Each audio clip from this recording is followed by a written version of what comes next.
এটা গণ আন্দোলন, এটা গণ অভ্যুত্থান। 52 সালের পর থেকে এ যাবৎকালে যতগুলো গণ অভ্যুত্থান হয়েছে এটা তার মধ্যে সবচেয়ে বড় গণ অভ্যুত্থান।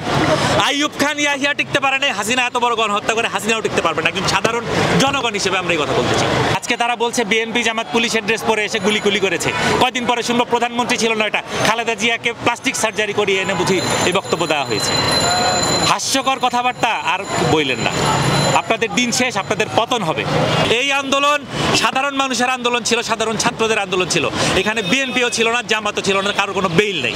এবং সামনে যদি এই আন্দোলনের পরে বিএনপি বা জামাত কেউ যদি ক্ষমতায় আসে তাদেরও একই দশা হবে। আমরা বাংলাদেশের জনগণ একটা বর্ণ কথাও আর বিশ্বাস করি না।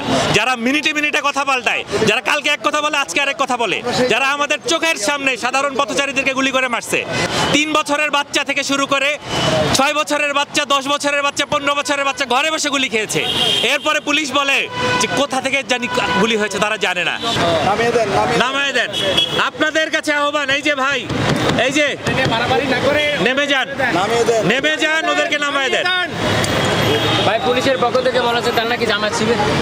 আমরা বাংলাদেশের জনগণ একটা বর্ণ কথাও আর বিশ্বাস করি না। যারা মিনিটে মিনিটে কথা পাল্টায়, যারা কালকে এক কথা বলে আজকে আরেক কথা বলে, যারা আমাদের চোখের সামনে সাধারণ পথচারীদেরকে গুলি করে মারছে, যারা আমাদের চোখের সামনে পুলিশ বিজিবি গুলি করে মানুষকে মেরেছে। 3 বছরের বাচ্চা থেকে শুরু করে 6 বছরের বাচ্চা, 10 বছরের বাচ্চা, 15 বছরের বাচ্চা ঘরে বসে গুলি খেয়েছে। এরপরে পুলিশ বলে যে কোথা থেকে জানি গুলি হয়েছে তারা জানে না। আমরা চোখের সামনে যা দেখেছি সেগুলো কি মিথ্যা? সেগুলো কি মিথ্যা? পুলিশ যাই বলুক আমরা একটা কথাও বিশ্বাস করি না। এই আন্দোলন সাধারণ মানুষের আন্দোলন ছিল, সাধারণ ছাত্রদের আন্দোলন ছিল।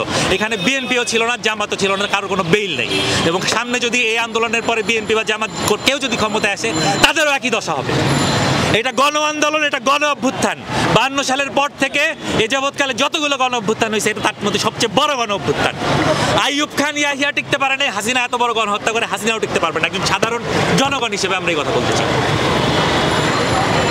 ভাইয়া ছেড়ে দেন, যদি ওনাদেরকে না ছেড়ে দেন সেই ক্ষেত্রে আপনাদের, আমরা সাধারণ জনগণ, আমরা জবাব চাইতে আসছি। দেখতেই পাইতেছেন আমরা নিরস্ত্রভাবে এখানে আসছি। আমাদের হাতে কিছু আছে? কিছু আছে? কিছু নেই। আমরা কোনো রাজনৈতিক দল করি না, সাধারণ মানুষ। আমরা সাধারণ মানুষের জবাব চাওয়ার অধিকার আছে। অতিষ্ঠ হয়ে গেছি। গণগ্রেফতার আজকে প্রথম আলোর রিপোর্ট, 87% সাধারণ মানুষ।